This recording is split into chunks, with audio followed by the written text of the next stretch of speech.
Shruti Smriti Purananam Alayam Karunalayam Namami Bhagavat Padam Shankaram Loka Shankaram Shankaram Shankaracharyam Keshavam Badarayanam Sutra Bhashya Kritau Vande Bhagavantau Punah Punaha Sada Shiva Samarambham Shankaracharya Madhyamam Asmadacharya Paryantam Vande Guru Paramparam.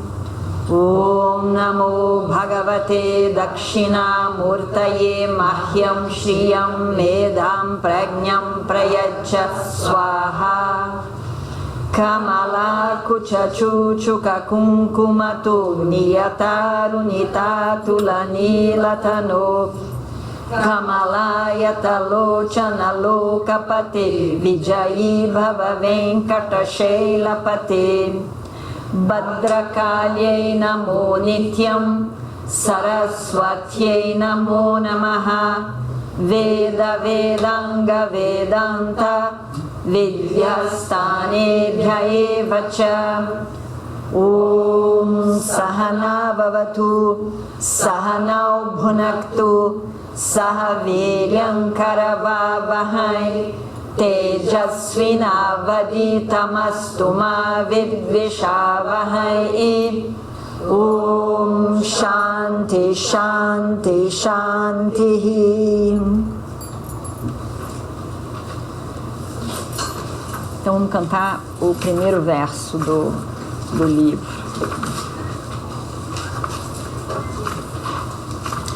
O livro todo não é feito de versos, ele é feito de frases, exceto a primeira, que é um verso de saudação e que é cantado sempre no início da aula. O resto tudo são frases. Vasudevendra Yogindram Natva Jnana Pradam Gurum Mukshunam Hitarthaya Tattva Bodho Vidhiyate.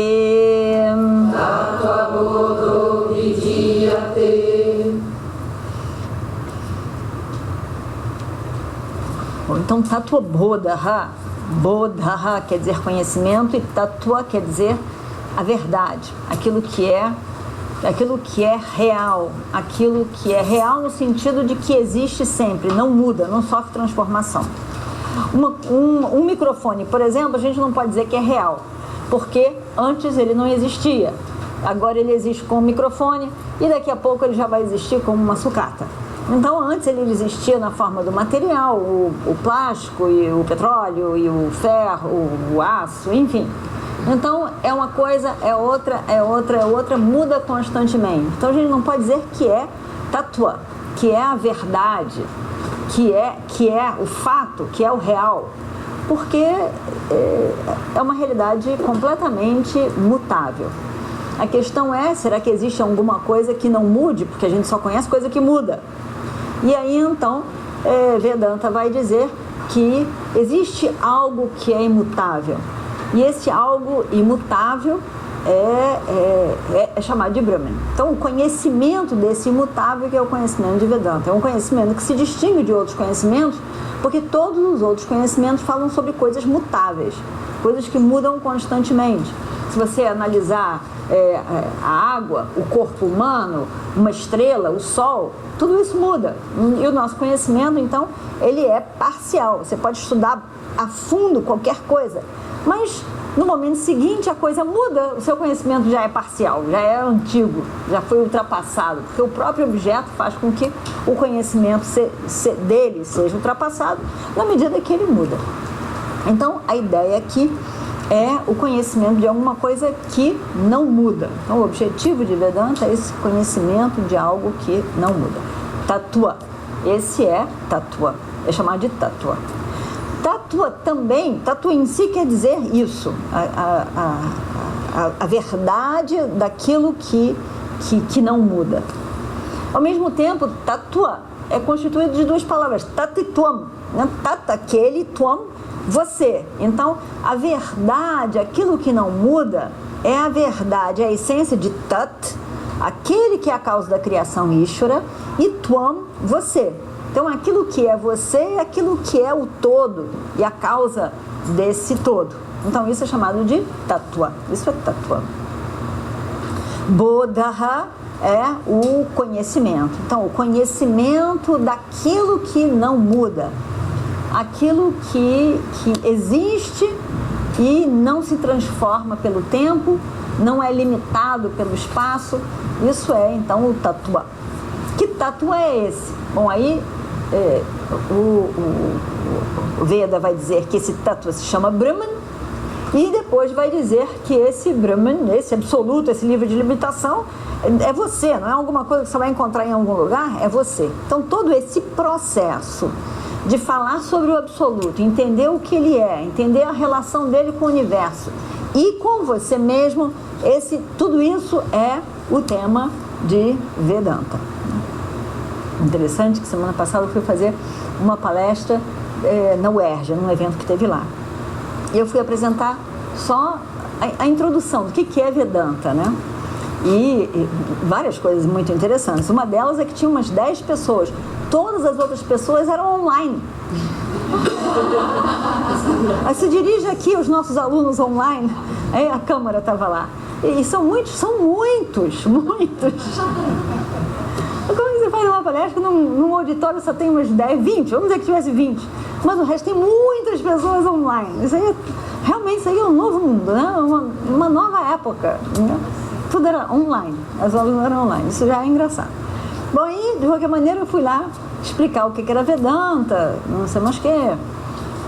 E aí eu falei no final da pessoa que me convidou, agradeceu, muito interessante, não sei o que, e disse, mas esse conhecimento que você apresentou é muito contundente. Eu nunca tinha pensado em Vedanta como contundente. Nunca tinha pensado. Nem que eu era contundente, nem que Vedanta era contundente, né? Mas se a gente pensar bem, né? É contundente, né? Porque, primeiro que a gente fala com uma tal autoridade, né? A gente fala explicando, e é isso, não põe em discussão, né? Talvez, quem sabe, a gente fala, né? Brahman, que é uma coisa, não, livre de limitação, absoluto, realmente é contundente, né? E depois a pessoa escuta aquilo de uma forma impactante, sem dúvida, porque ou a pessoa é doida ou a pessoa tem alguma coisa para falar. Resta duas coisas, realmente, ensinando Vedanta, só essas duas coisas. Ou essa pessoa está completamente tomada por uma ilusão e está convencida dela, é doida, ou então ela tem algum conhecimento que é incrível.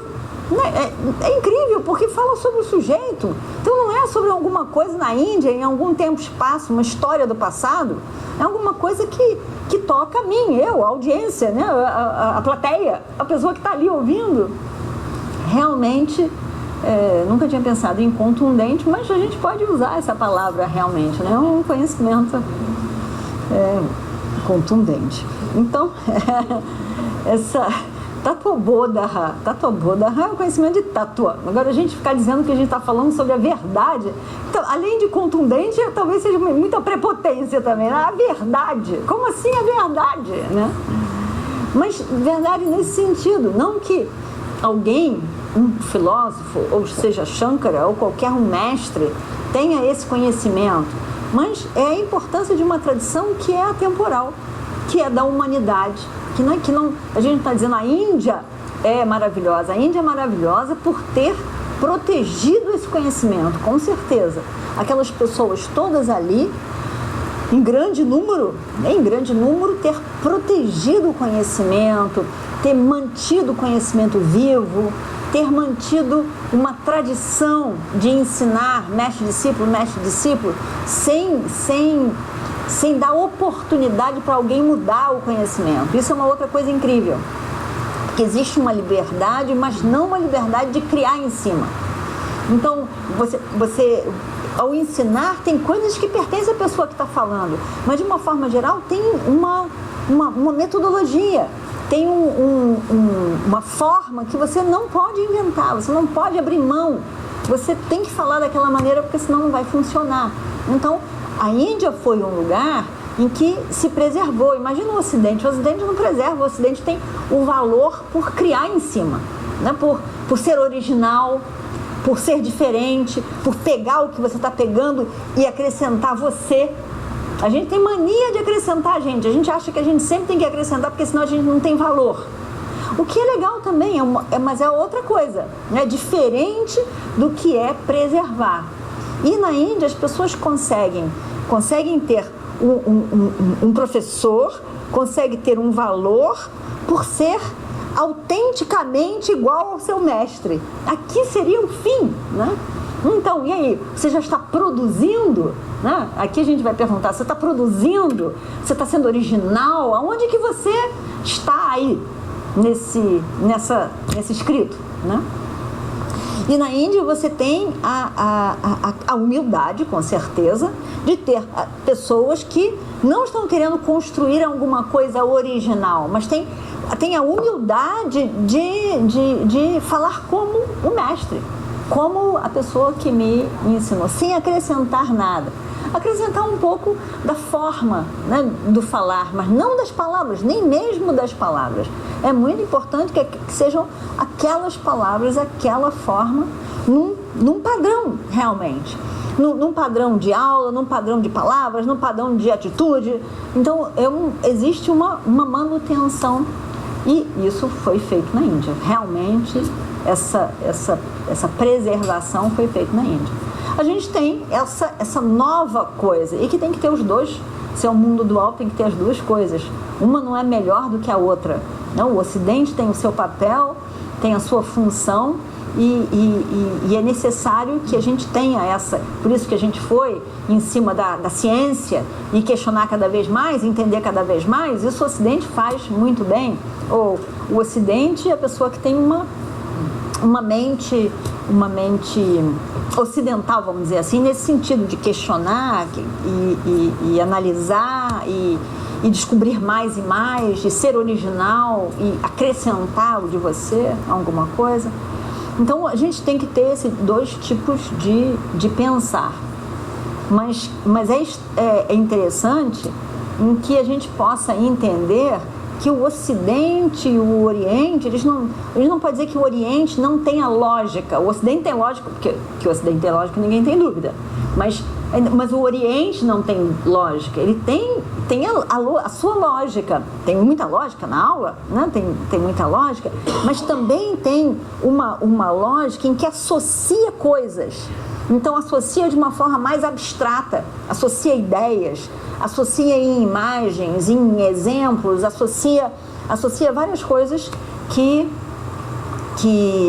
no Ocidente a gente tem um hábito maior de estancar, né? E a gente vê uma visão mais ampla, mais sutil, talvez, e mais criativa, de outra maneira completamente diferente, que é o Ocidente. Então, a gente tem que ter essas duas coisas, de maneira nenhuma, uma não é melhor do que a outra. Mas foi na Índia que foi preservado o conhecimento e a tradição de capacitar a pessoa, de ganhar maturidade para poder questionar. Então, isso também é uma coisa de uma valorização de uma independência da pessoa, em que você não joga em cima dela um conhecimento, você dá a ela ferramentas, meios para questionar e buscar. E quando ela estiver buscando, o que quer que seja que ela esteja buscando, ela tem disponível, está ali disponível. E nesse processo, seja qual for o conhecimento, seja através de yoga, seja através de Ayurveda, seja através de vários atos devocionais, seja através da arquitetura, de dança, de teatro e o que quer que seja, sempre aquele lado de maturidade, de karma yoga, seja de casamento, seja de enriquecimento, de trabalho, todas as coisas dão à pessoa uma oportunidade de sempre, lá na frente, de que o objetivo é a maturidade. Então, é uma tradição que também marca a importância de uma maturidade emocional. O sucesso de uma pessoa na vida, o sucesso da pessoa na vida é a maturidade. O sucesso não é o ganho, o ganho de objetos, o ganho de riqueza, o ganho de bens, mas o seu maior bem é a maturidade emocional. O seu maior bem é o domínio sobre a sua pessoa, sobre as suas emoções, sobre a sua pessoa, o entendimento dos seus desejos, a forma com que você corre atrás da realização desses desejos. Essa maturidade é que é considerada a riqueza de uma pessoa, né? Uma tradição que coloca em vários momentos, principalmente no momento de casamento, em que aqui a gente está completamente encantado, os dois estão completamente encantados, que é uma verdade, né? É um grande momento, um momento de amor, de encantamento, está tudo certo, não está errado não, está certíssimo. A única coisa é que no casamento, na tradição védica, pontua-se que nós dois possamos alcançar a maturidade emocional através desse relacionamento. Então, você pontua que a maturidade emocional é o ponto mais importante na vida de uma pessoa, né? Então, nós vamos nos divertir, nós vamos construir, nós vamos fazer milhões de coisas juntos, mas o ponto principal, não esqueçamos, é nós dois conquistarmos maturidade emocional e nós dois conseguimos produzir uma família em que essas pessoas também tenham maturidade emocional, né? Então, é algo que é interessante, porque a maturidade emocional e o autoconhecimento está pontuado em toda a sociedade, em todas as áreas que você vira para cá, você vira para lá, tem esse ponto. O sucesso realmente é o quanto de maturidade você ganhou. Quanto de maturidade que você ganhou nessa experiência. Eu fiz milhões de besteiras. Aprendeu a lição? Tá ótimo. Fiz milhões de besteiras hoje e vai fazer amanhã também? Que coitado, né? Que aí não adiantou de nada, fez besteira uma vez, vai fazer de novo, e de novo, e de novo. Então, eu fiz milhões de besteiras, mas, poxa vida, aprendi que isso eu não quero mais para minha vida. Vou fazer de outra maneira, vou transformar isso. Então, isso aí valeu completamente todas as besteiras que a gente faz na nossa vida. Então, essa é o ponto em que essa tradição foca, e Tattva-Bodha é um livro de introdução a isso. De uma forma geral, os Vedas são um pramana, quer dizer, um meio de conhecimento, ele quer revelar alguma coisa, é um instrumento de conhecimento, e não é um outro instrumento qualquer, ele é basicamente focado em conhecimento, e um conhecimento que é de você mesmo. Então, através do conhecimento, ser conquistado uma maturidade, uma transformação. Qualquer que seja, em qualquer nível que seja essa transformação, a transformação se dará através de conhecimento, de entendimento. Não é uma tradição que foca em comandos. Tem que fazer, não pode fazer. Deve fazer, não deve fazer. Mas em ensinar a pessoa a ter uma maturidade de forma que ela possa fazer escolhas mais conscientes e melhores ao longo da sua vida. Então, Tattva-Bodha representa essa cultura toda, é uma porta aberta para o estudo de Vedanta, né? Aquela primeira porta que se abre para entrar em contato com o Vedanta, que é um texto falado que é de Shankara, né? Ele pode ser de Shankara, como ele pode não ser de Shankara, né? Existe uma grande discussão, existe uma grande discussão, e na Índia, mas com a influência, não é nada indiano, mas com a influência do Ocidente, das universidades, se começou essa pesquisa de quais os textos que são, de fato, de Shankara. E aí, então, nessa pesquisa aí, chegou-se à conclusão que que vários não são de Shankara, como Vivekachudamani, por exemplo. Uma parte é, mas a outra parte não é. E aí, Tattva-bodha? Tattva-bodha não é. E, mas não sei o que, isso aqui não é. Então, realmente não interessa para a tradição que seja ou não seja. É um texto muito interessante como introdutório, então a gente continua achando que é de Shankara. Sabendo que tem grande chance de não ser mesmo. Tem grande chance de não ser mesmo. Mas aí, nesse caso, teria sido, então... Estava tão gostosinho, mas está todo mundo botando do casaco, então é melhor considerar a maioria e aumentar esta temperatura. Mas então, possivelmente, um aluno de Shankara, não, ou um aluno de Shankara, escreveu esse texto. Isso tem grande chance. E aí resolveu botar o nome do mestre ou do avô mestre, né? Porque, poxa vida, esse conhecimento não é meu, eu não posso botar o meu nome. Então aí, sem conseguir botar o próprio nome, colocam um nome do mestre ou de um mestre para cima. Mas isso aí realmente não vem ao caso. Então, Tattva-bodha é essa introdução, é um livro de introdução. É interessante que foi o primeiro livro que eu dei, que na verdade nem foi o primeira aula que eu dei. Quando eu vim da Índia, o primeiro texto que eu dei foi Guru Stotram. Foi o primeiro livro que eu dei, para cantar Guru Stotram e o significado de Guru Stotram, que a gente estava cantando aqui, né, no início. E depois o segundo texto foi esse, Tattva-bodha. Na ocasião, uma aluna minha, disse que o filho trabalhava numa gráfica, se eu não queria fazer o Tattva-bodha na gráfica, em vez de fazer na apostilinha, tudo tinha uma apostilinha, mas ela disse, mas ele pode fazer, esse livro é tão legal, não sei o quê, vamos fazer o livro numa gráfica. E de fato eu fiz, deve ter sido em 1981, talvez, que eu tenha feito esse primeiro Tattva-bodha numa gráfica, né?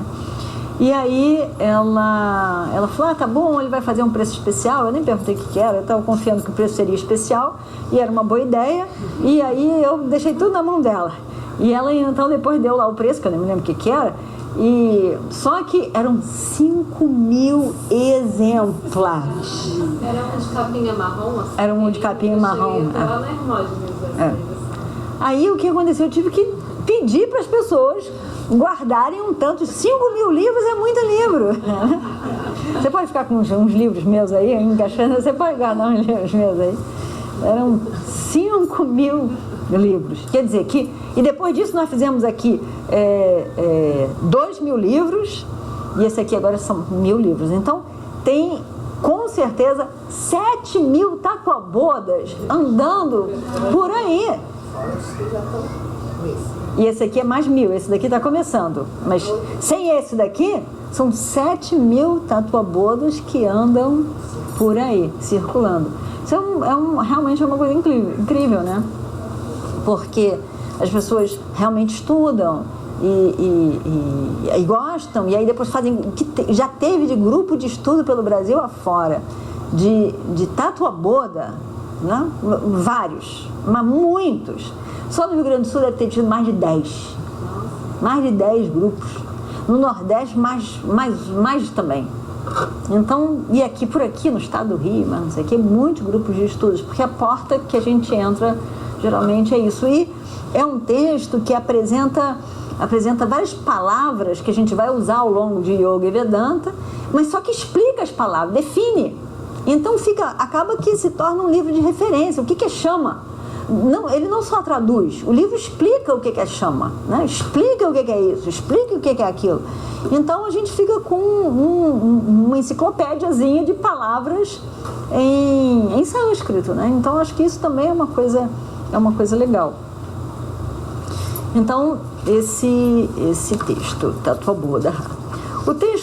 Esse texto Tattva-bodha começa com esse verso, né? Exatamente para isso, exatamente para a gente cantar sempre quando começa a aula, né? E é um verso mesmo, então a gente pode cantar esse verso. E geralmente também, assim como a gente faz com Saranava Vatu, é um verso que considera a relação que a gente tem, né?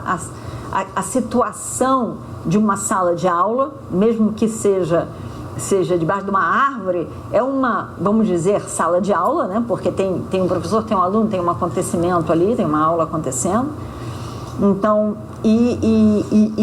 nessa relação, a gente tem uma pessoa que descobriu que eu quero esse conhecimento, que o primeiro momento não é querer conhecimento, o primeiro momento dessa trajetória para chegar a esse conhecimento, o primeiro momento, necessariamente, todas as pessoas vão contar, vão relatar a sua história. O primeiro momento é um sofrimento, uma confusão, um desânimo.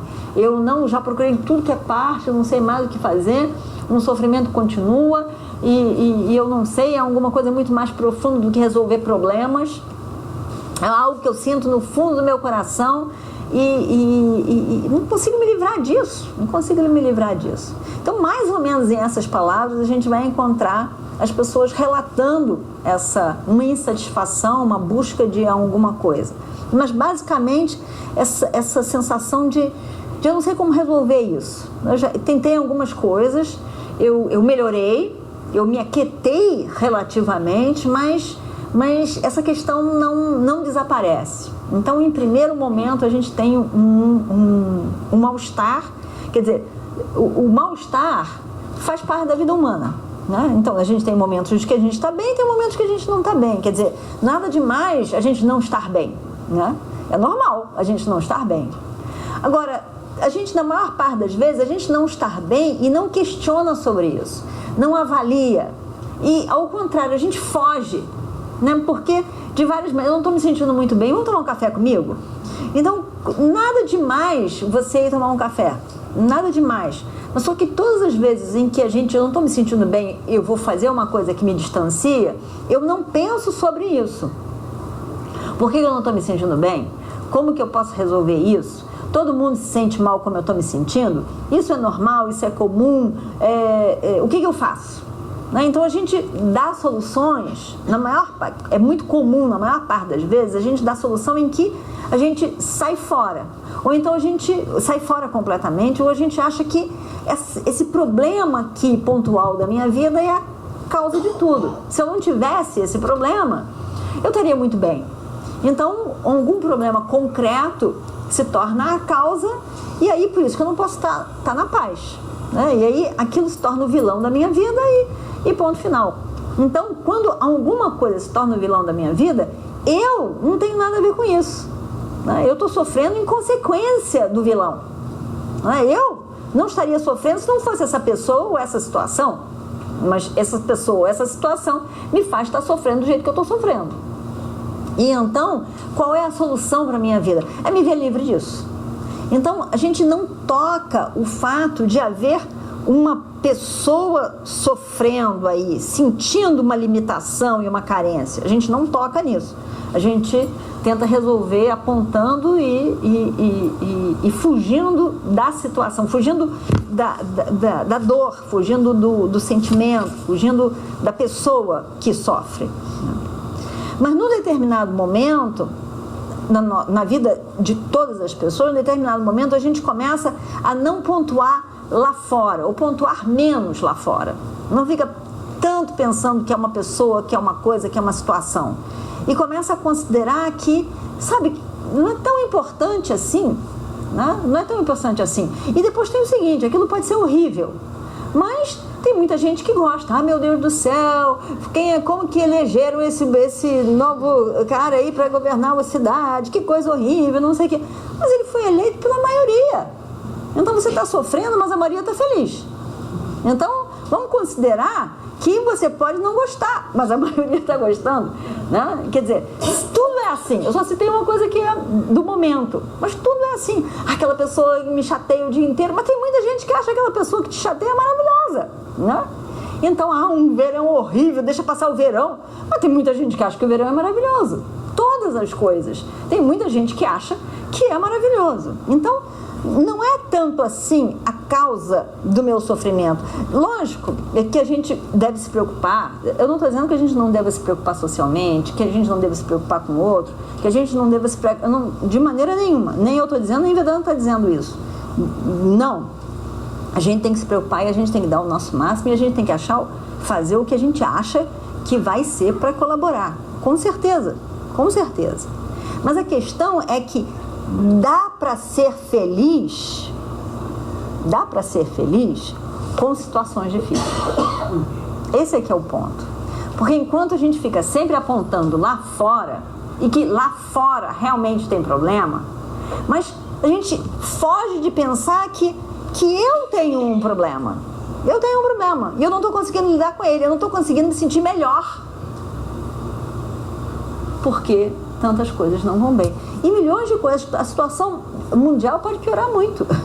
Não, pode piorar muito. A gente está vendo o quadro nos Estados Unidos. O que vai acontecer?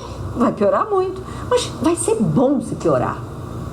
Porque quando piora muito, a gente tem que olhar para a gente. A gente tem que olhar. A gente vai ter que dar um novo formato, dar novas soluções. Então nada é absolutamente bom nem ruim. Nada é absolutamente bom nem ruim.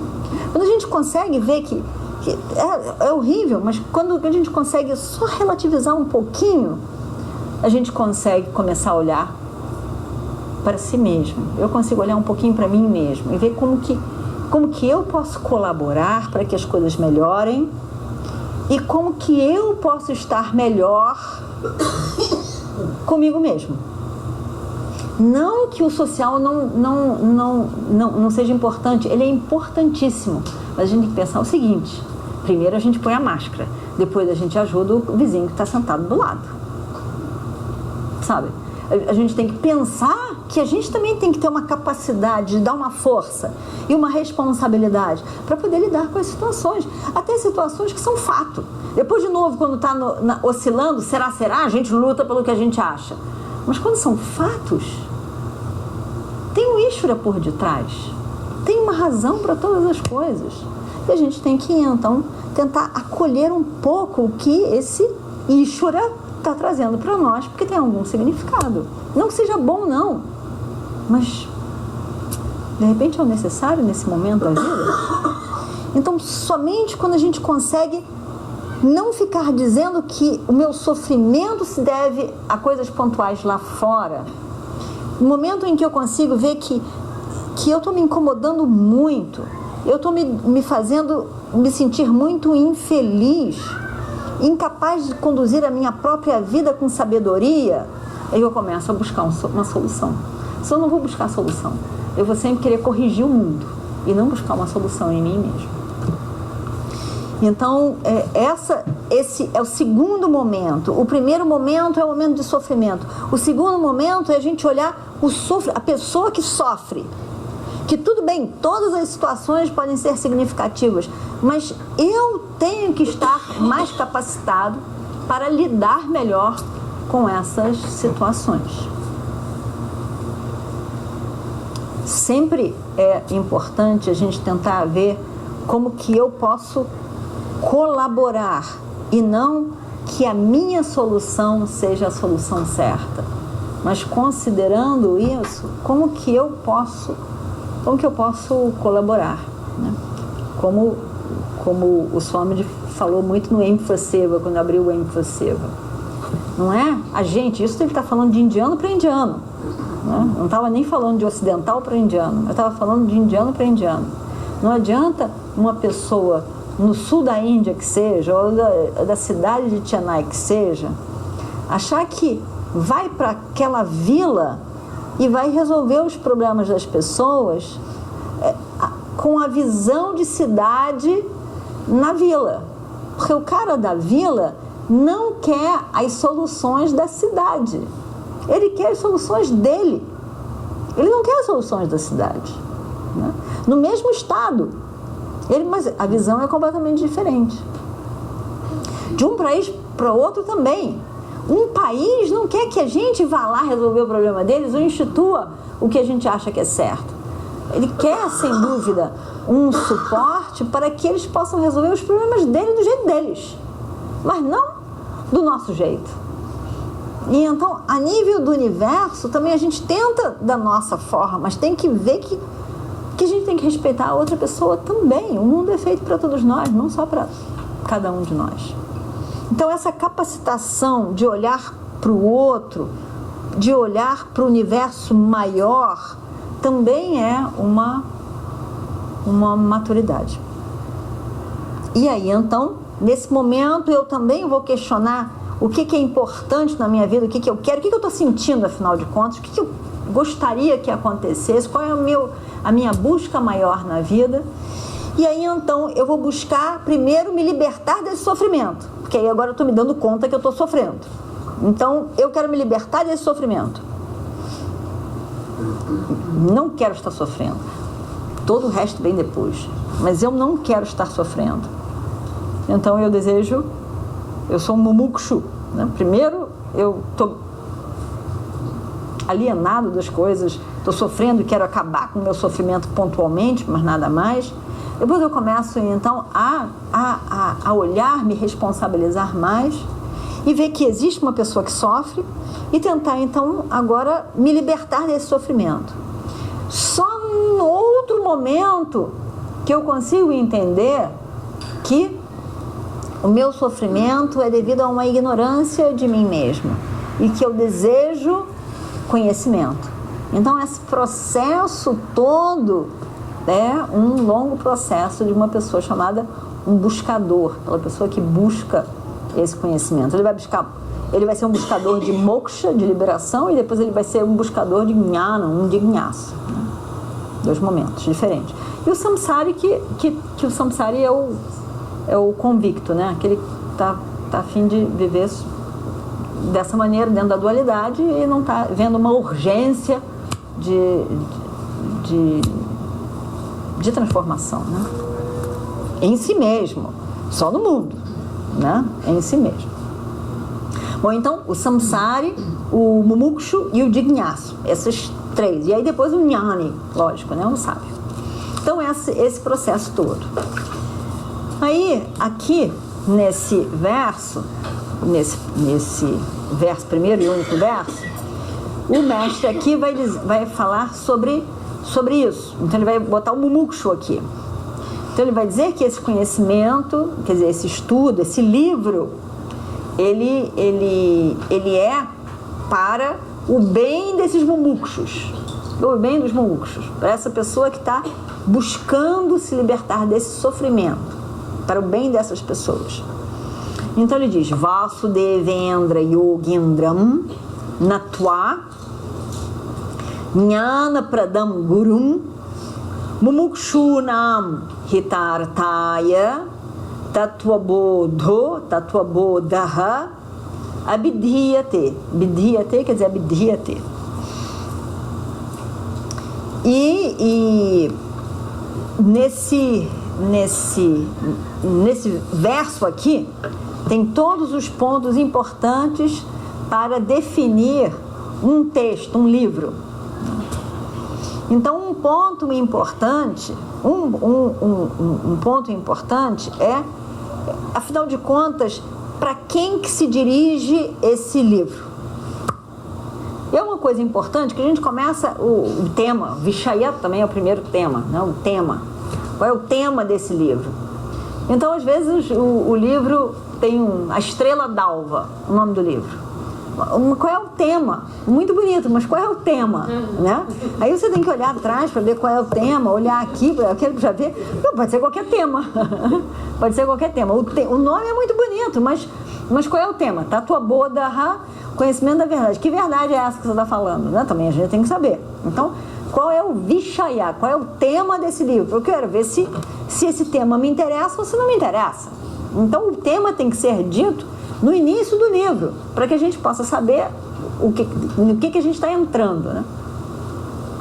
Então, ele vai dizer Tatvabodaha, é o conhecimento sobre o que é o Tattva, aquele que é a verdade que não muda. Bom, então, a verdade que não muda, esse é o tema. Eu quero ou eu não quero, né? Aí, o segundo tema vai ser a Dikari, a quem que esse livro se dirige. Tá? Qual é o público-alvo? A gente fala qual é o público-alvo, né? Qual é o público-alvo? O público-alvo aqui é Mumukshunam Hitartaya. Ele é o quê? Hita. Hita quer dizer o bem. Hitartaya, para o bem. Esse livro é para o bem, que era para beneficiar, para trazer o bem de quem? Mumukshus. As pessoas que buscam a liberação. As pessoas que estão interessadas nesse tema. Eu quero me libertar de um sofrimento. Então, para essas pessoas é que esse livro se dirige. Ah, bom, então tá bom. Eu estou interessado. Eu quero isso. Então, isso. Aí é importante também dizer, e vai conduzir ao quê? As pessoas estão interessadas na liberação. Para que é o livro? Só para descrever um estado de coisas? A pessoa que está muito triste, e aí ela está contando o problema dela, e o sofrimento, e mais não sei o quê, e acaba assim. Acaba assim, a pessoa desanimada, não tem solução, não sei o que vai dar. Acaba assim ou vai levar alguma coisa? É para quê? Falamos, qual é o fruto que esse conhecimento, que esse livro aqui pretende? Me deixar mais deprimido ainda que eu já estava, porque meu problema é sério. Aqui não leva a nada, então, não. O que é que vai? Não, Hitartaya, para o bem dessas pessoas. E vai fazer o quê? Jnana Pradam Gurum. Jnana Pradam vai dar conhecimento. Então esse texto não vai falar sobre o estado dessa pessoa, desse mumukshu. Vai oferecer o conhecimento que a pessoa quer. Então esse é o fruto. A pessoa vai se tornar uma pessoa que possui conhecimento. O fruto é você ter o conhecimento. Tá bom. E de que maneira? De que maneira? Como que eu, que sou essa pessoa, esse adhikari, essa pessoa aqui desejando o conhecimento, vou me unir ao fruto? Como que eu vou me unir ao fruto? Como que eu vou me unir ao fruto? Eu vou me esforçar, vou me transformar em um processo de autoajuda? Então, vai me dar um processo de você vai se melhorando, vai melhorando cada vez mais? Não é uma autoajuda. Ele é gurum. Ele é Jnana Pradam Gurum. Ele é a pessoa que o mumukshu vai se unir através de um processo de ensinamento. Então, o que vai unir é um processo é um ensinar. O processo está todo aqui. Então, agora a gente já sabe. É para uma pessoa que está buscando conhecimento sobre a verdade de si mesmo. É um processo de conhecimento, é um ensinamento sobre isso e quer levar a um fruto, que é a própria aquisição do seu conhecimento. Se deseja o conhecimento, pretende dar conhecimento às pessoas. Então, esses 4 pontos são importantes aqui. Eles são chamados de Anubandha Chatushtaya. Chatushtaya quer dizer um grupo de 4. Um grupo de 4 pontos importantes que tem que ser colocados, na verdade, em todos os livros. Quando a gente estuda isso, a gente vê que até nos livros, muitas vezes, assim, livros de estudo, a gente também encontra isso. Logo na apresentação, esse é um livro de história do Brasil, da época tal, não sei o quê, aí você já vê para que é. É informativo disso aqui, ou vem discutir isso aqui, ou vem lançar possibilidades sobre o problema, né? Tem um resumo da história, na maior parte das vezes. Óbvio que tem livros que você vai até o meio do livro sem saber nem para que serve, aonde você vai chegar. Não, aí você tem que ir lá no final para ver se chega em algum lugar, que de repente não chega mesmo. E aí, então tá bem, eu vou ler só, sem a ansiedade de que vai me levar a algum lugar, só vou lendo. Então, esse texto vai dizer isso. E aí ele diz, Nyatwa, na primeira linha, Nyatwa não, Natwa. Natwa é tendo reverenciado. Natwa vem da raiz nam, que vai fazer namastê, namami, namaha. Todas essas palavras vêm da raiz verbal, do dato, desse dato nam. Então, natwa quer dizer tendo reverenciado. Tendo reverenciado é o que? É um gerúndio, né? Então, tendo reverenciado. tendo reverenciado, tendo qualquer coisa, a gente fica na expectativa de um segundo verbo que vai dizer e agora, né? Tendo feito isso, aí então, a gente fica na expectativa do aí então, né? Então ele tem que botar um outro verbo para fechar isso. Então ele diz, Natva, tendo referenciado, Vasudevendra Yogindram Jnana Pradam Gurum, está tudo no segundo caso, né? Que é o objeto da frase, é o objeto do verbo, né? Então, tendo reverenciado Gurum, o mestre.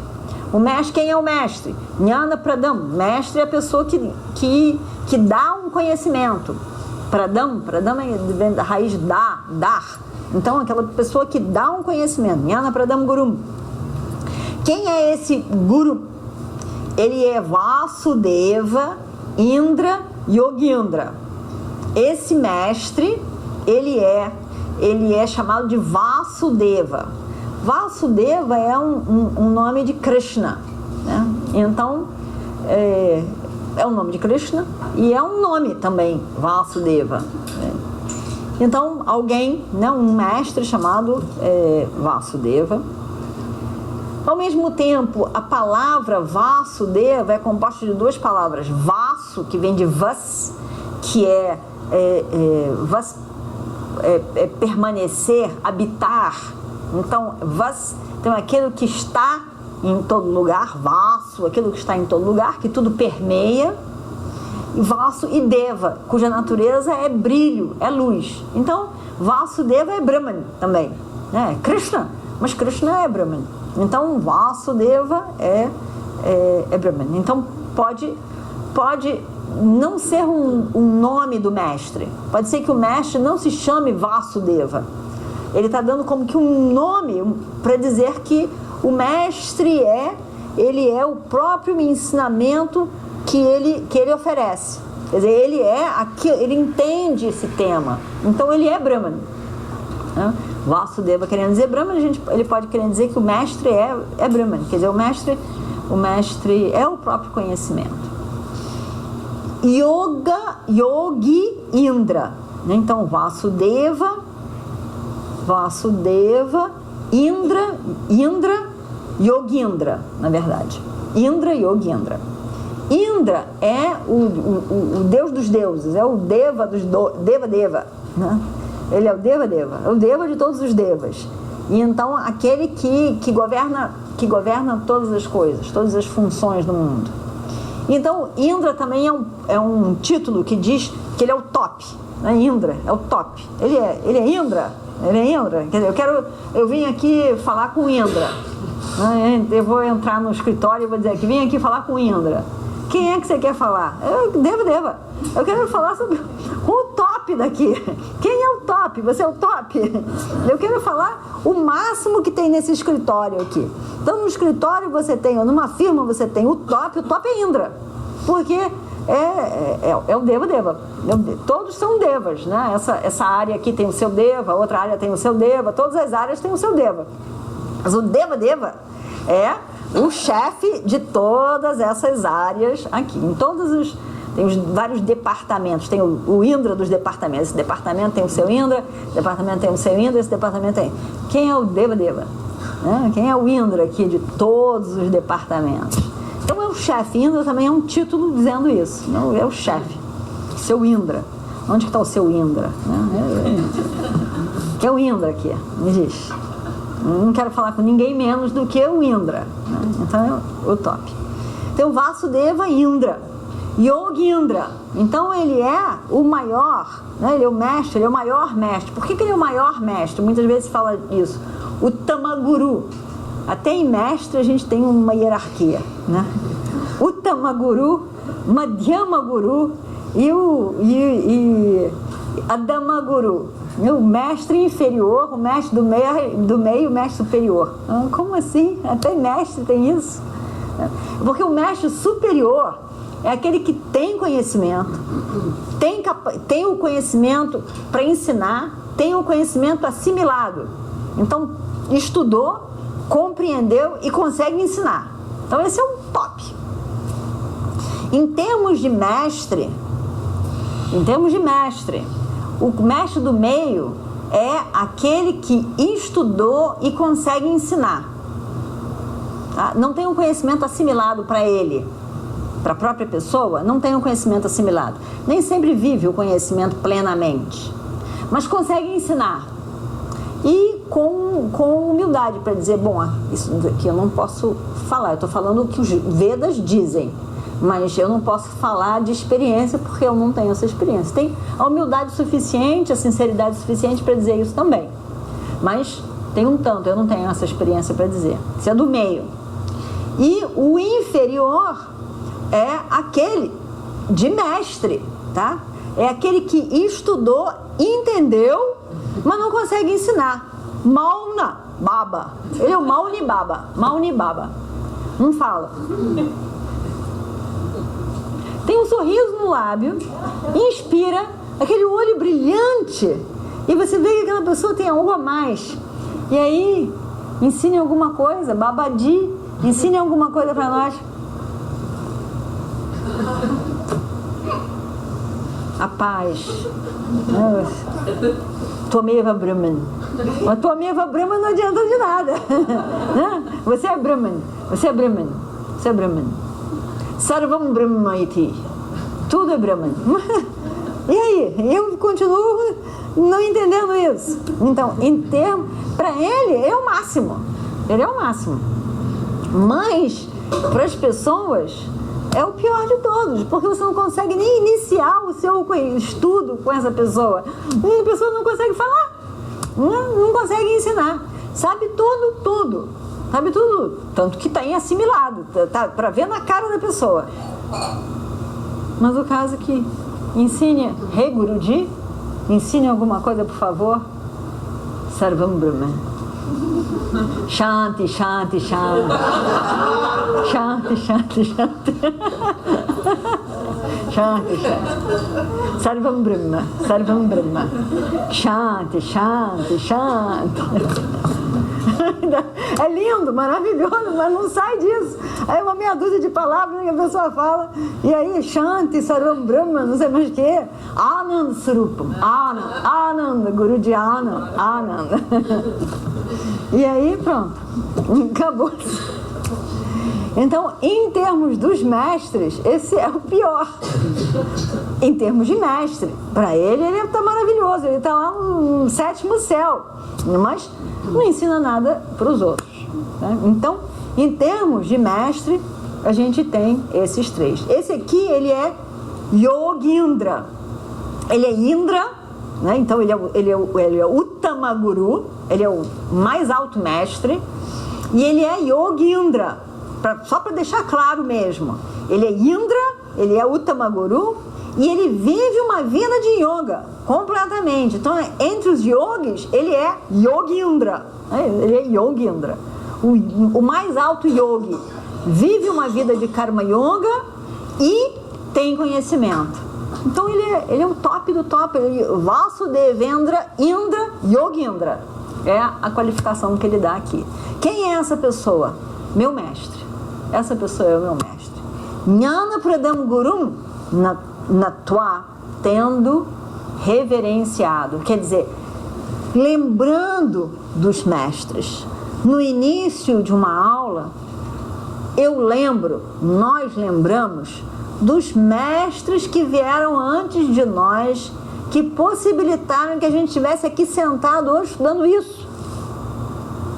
Mentalmente eu me lembro deles todos eles importantes para nós e para a tradição de ensinamento. Quantos eu nem sei quem são, mas preservaram esse conhecimento, foram o link dessa tradição. Se não é um Swami Chimayananda, se não é um Swami Shivananda, se não é um Swami Tapovan, a gente tem aqui Swami Dayananda, mas se não é um Swami Chimayananda, se não é um Swami Shivananda, Swami Shivananda podia ter dito para ele, não, você fica aqui. Mas não, ele disse, não, eu não tenho mais nada para ensinar. Isso foi de uma sinceridade incrível. Quantas pessoas dizem, eu não tenho mais nada para ensinar? Você quer mais? Tem uma pessoa que eu conheço que é maravilhosa, esse sim é um grande mestre, vá para ele. Swami Tapovan. Então, Swami Shivananda foi realmente uma pessoa incrível.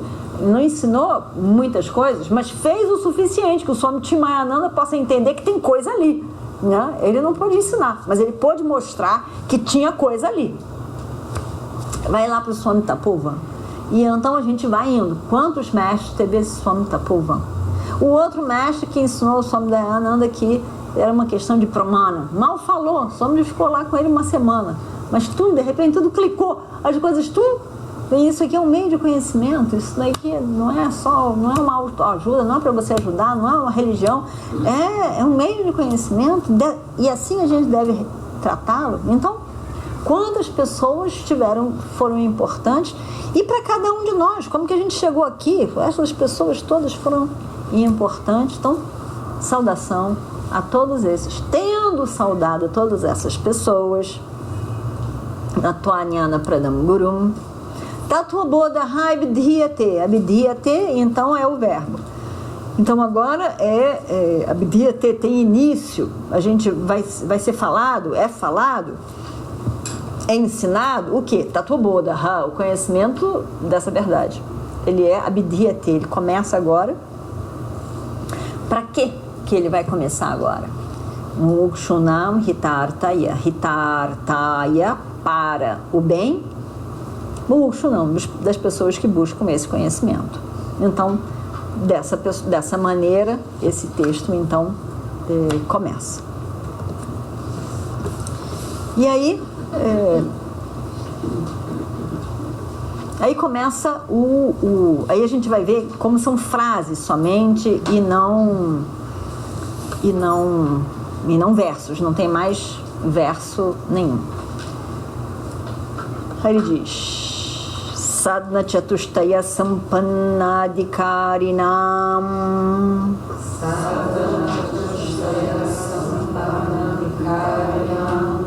Moksha Sadhana Bhutam Tattva Viveka Prakaram Vakshyamaha. Então, eu falarei. Na verdade, Vakshyamaha é nós falaremos, né?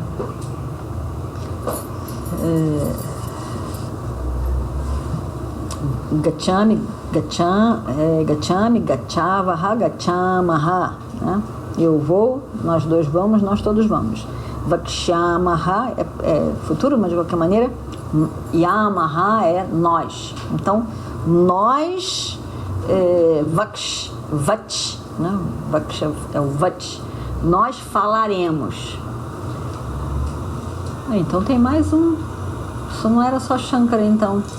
Tem mais um que está falando, nós falaremos. Então é um grupo de algumas mãos para escrever esse livro.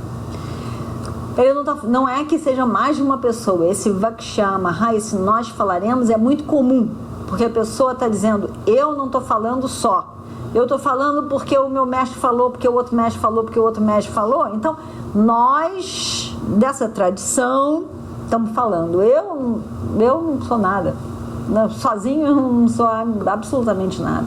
Então, nós falaremos, à luz dessa tradição, nós falaremos. Nós falaremos o quê? Tattva Viveka Prakaram. Nós falaremos sobre esse processo, né, Prakaram, esse processo de Tattva Viveka, da discriminação, Viveka, da discriminação, do que é o Tattva.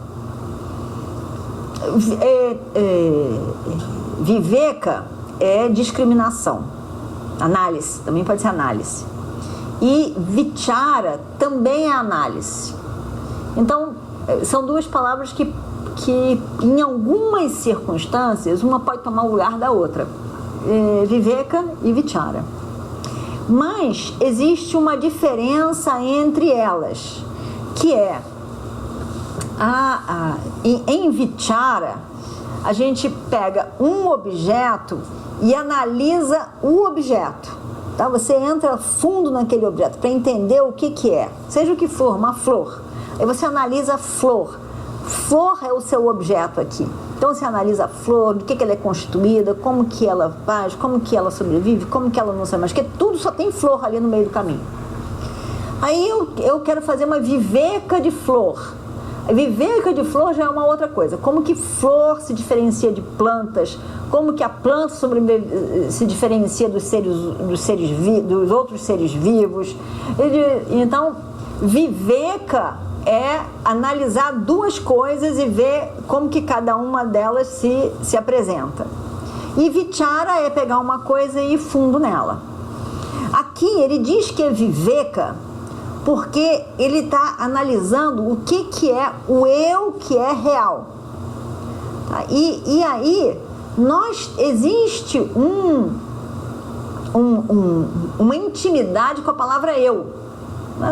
Não existe uma intimidade. Se a gente só ficar questionando eu, quem sou eu, quem sou eu, quem sou eu, quem sou eu, ele vai ficar no âmbito de coisas que já existem na minha mente. Tudo o que eu já entendi como eu vai começar a aparecer, porque eu estou questionando dentro da minha própria mente. Então, eu isso, eu aquilo, eu em vários níveis, eu gordo, eu magro, eu agitado, eu inteligente. Mas como ele está falando viveca, ele está analisando o eu. Será que isso é eu? Porque outra coisa é não eu e não eu. Não, o vichara é só eu. O viveca é o eu e o não eu. Então o corpo, o que é eu? Eu sou o corpo. Será que o eu é corpo? Será que o corpo de fato é eu? O corpo não é um objeto? O que constitui o sujeito é a característica de não ser um objeto. Uma das formas que a gente pode dizer isso é não ser um objeto. Então, será que o corpo é eu ou o corpo é um objeto? Então, essa diferenciação, essa análise que vai ser feita aqui, tá? Então, tattva viveka prakaram, esse processo todo ele vai falar. E aí ele diz o quê? Que está na forma de moksha sadhana bhuta. Está na forma de moksha sadhana. Quer dizer, vai ser uma sadhana para moksha, para a liberação. Quer dizer, ele já disse antes que a pessoa está querendo se libertar. Libertar de quê? Do sofrimento. Só aqui é isso. Eu não aguento, estou sofrendo, quero me libertar desse sofrimento. O que, como, quando, isso tudo não está entrando no caso. Está entrando em questão é que a pessoa se viu sofrendo. Eu estou sofrendo. Né? E por que eu estou sofrendo, afinal de contas? Por que esse sofrimento em mim? Então, esse sofrimento, eu quero me libertar dele. Aí eu acho que eu vou me tornar uma pessoa mais capaz de fazer tantas coisas. Nesse momento, eu só quero me libertar do meu sofrimento. Essa pessoa, esse durki, esse infeliz, né? Essa pessoa se sente infeliz, limitado. Só isso. Depois a gente faz todas as coisas que eu quero fazer. Mas eu só quero me libertar disso. Então, moksha é isso. Eu quero me libertar. Sadhana, o processo dessa libertação. Qual é o processo dessa libertação? Como alcançar essa libertação? Moksha sadhana bhutam. Então, essa análise é para se tornar um meio para a aquisição da liberação. Então, tá aí. Então eu posso dizer, é isso que eu quero, né? Porque ele mesmo está dizendo. Não, por quê? Porque sadhana é uma palavra que quer dizer um instrumento para você chegar a algum lugar. Tá? Uma disciplina, mas nesse sentido de um instrumento para levar você para algum lugar. E qual é o lugar? É o seu sadhya, é onde você quer chegar. E você então se constitui um sadhaka. Você é o buscador, o sadhaka. E você tem que estabelecer muito claro o seu sadhya, que é o seu objetivo, onde você quer chegar. Esse é o ponto principal da história toda, é essa. Onde você quer chegar, sadhya. Aí então você estabelece a sadhana, o meio para linkar você e o que você quer, que é o seu plano de ação. O plano de ação. Qual é o meu plano de ação? Qual é a sadhana? O que eu vou fazer para me unir ao meu objetivo? Então, essa sadhana pode ser qualquer coisa. Pode ser qualquer coisa. Porque vai depender do sadhya, do que eu quero. Então, qualquer coisa pode ser disciplina. qualquer coisa. Comer pode ser disciplina, por exemplo. Comer vai ser disciplina para quê? Para você ficar um pouquinho mais gordinho, né? Para ficar um pouquinho mais gordinho. Afinal de contas, você vai para a Índia, muito magro, não vale a pena você ir, vão te olhar muito mal, vão pensar que a sua família é muito pobre, e então não te dão comida, então você engorda um pouquinho mais para ficar mais, né, mais gordinho. Então, agora essa é a minha meta, eu quero engordar um pouquinho para ir para a Índia. Engordar um pouquinho para ir para a Índia. Então, se você quer engordar, o comer com frequência é uma disciplina. Qualquer coisa pode se tornar disciplina, dependendo aonde você quer chegar. Então aqui ele tem que estabelecer qual é a proposta. A proposta é o quê? Moksha. A proposta é moksha. Ele tem que dizer. Então ele não pode dizer, essa aqui é uma proposta de sadhana. Porque isso é vago. A pessoa, várias coisas podem ser sadhanas. E sérias. Qual é a sadhana que você está fazendo? Eu estou fazendo há 5 anos, eu faço uma sadhana de não falar. Tudo bem, é uma grande sadhana, mas para quê? Para quê? Não, porque eu sempre fui uma pessoa muito falante e dizia as coisas, às vezes coisa que eu não devia dizer. Então eu resolvi não falar durante algum tempo para conseguir dominar a minha fala. Tá bom, tá ótimo, é válido, é completamente válido. Agora, assumir para não falar nada e você não sabe nem para que é para quê? Só pode ser para o arrancara, para você crescer, ficar mais podendo dizer. 5 anos que eu não falo.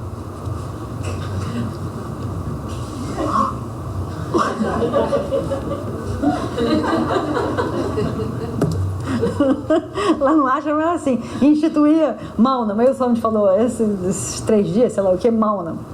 Aí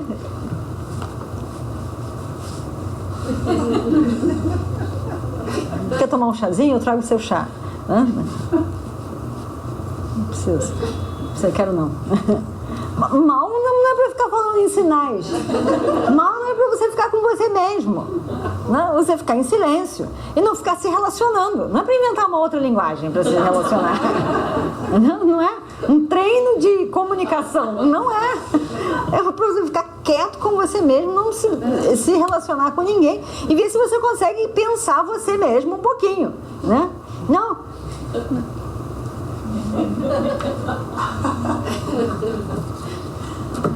Aí é assim. Aí o mais engraçado não era para falar. Então, se podia entender que era para você ficar com você mesmo, ser mais meditativo e tudo mais. Não pode falar aí de manhã cedo. De manhã cedo é para você ficar em silêncio. Você ir para a aula em silêncio, não dispersar tanto. A gente acorda e liga o WhatsApp, dispersa muito a cabeça. Então não liga o seu WhatsApp, para não se dispersar. Vai fazer a sua meditação. Quando for tomar café da manhã, liga o seu WhatsApp, vê as novidades, vê tudo. Antes não, vê a cabeça mais focadinha para você poder meditar de fato, né? Então, faz um teste para você ver. Um dia liga o WhatsApp, outro dia não liga o WhatsApp. Você vai ver. Claro. Vai ser muito evidente. Não precisa de nenhum baba falar isso. É muito evidente. Se você não liga, não precisa ir para a Índia. Não ligando o WhatsApp, a sua mente fica mais focada. Se ligar o WhatsApp, ela começa a pensar milhões de possibilidades. E se ligar o WhatsApp mais entrar no seu e-mail, então aí mais... E se entrar nas notícias, então aí é que dispersou geral. Acabou-se. Então, não é para você acordar porque não pode falar e falar oi. Não é. Mas a gente não sabe para que está fazendo silêncio. Se não é explicado, aí depois o Swami sentou e explicou. Falei, não é o silêncio, não é para não falar. É para você não ter que conversar com o outro. Todo mundo tem o direito de não falar oi para o outro de manhã. Porque senão a gente fica pensando, né? Tem que falar. Estou sentada aqui do lado da pessoa, fazer a viagem inteira sem falar. Oi, tudo bem? Tá frio, né? Então, não sei. Eu não preciso falar, mas a gente fica sem graça. A nossa sociedade não deixa a gente não falar. Então, é para instituir que a gente pode não falar. E com isso a gente reflete mais sobre nós mesmos. Aí... Então, é muito... Mas não falar é sadhana. Também é. Mas para que é que a gente tem que saber?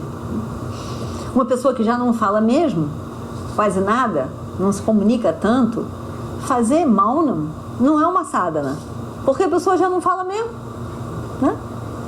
Uma pessoa que fala muito, fazer Maunam é uma sadhana, porque vai ser difícil para ela.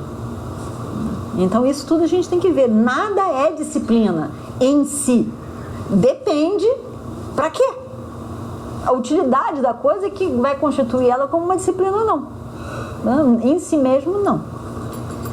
Então, Moksha Sadhana Bhutam, e aí ele vai dizer o quê? Sadhana Chatushtaya Sampanna Adhikarinam. Esse questionamento e essa disciplina é para Adhikarinam, para os adhikaris, para aquelas pessoas qualificadas. Adhikari. Sampanna Sadhana Chatushtaya Sampanna. Sampanna é que possui. Que possui o quê? Sadhana Chatushtaya. Chatushtaya é um grupo de 4. Um grupo de 4 qualificações. Sadhana. A pessoa possui... Aqui, sadhana já é o fruto da sadhana. Aquela pessoa que possui as 4 qualificações. Para essas pessoas, nós vamos começar a falar agora sobre esse questionamento. Se alguém escuta isso, é óbvio que a pessoa vai, se ela estiver prestando atenção no que está acontecendo, óbvio que ela vai dizer assim, ué, será que eu possuo? Né? Será que eu possuo essas qualificações? Será que eu estou apto para escutar essa análise que vai ser apresentada agora? Lógico. Então aí, o que a gente vai questionar? A pessoa diria, que qualificações são essas? Porque eu quero ver se eu tenho ou não tenho, né? Então, isso é o que Shankara, o Sri Shankara, ou a pessoa que escreveu, vai botar. Então, por isso é que ele é facilzinho também. O sânscrito também é muito fácil. E o método é bem fácil, porque ele vai perguntar, quais são as qualificações? Aí ele responde, as qualificações são... Tá. Então, é um texto legal, né? Se a gente pensa, às vezes... eu já tive um pouco de implicância com esse texto. Porque eu acho que eu dei também demais, né? Era tanto lugar, Tatuaboda, no final só tinha Tatuaboda, não tinha mais nada. Vamos dar uma guita, não é possível? Não, Tatuaboda. Então, não tem uma época que eu não aguentava mais. Mas aí eu passei uns 10 anos, eu acho que sem dar Tatuaboda. E depois, quando eu comecei a dar de novo, aí eu falei, poxa, ele tem tantas coisas legais também, né? É um texto assim, tão fechadinho, tão bonitinho, né? Que é legal, é um texto legal. Então, vamos nós estudar Tatuaboda. Então, Om Tat Sat.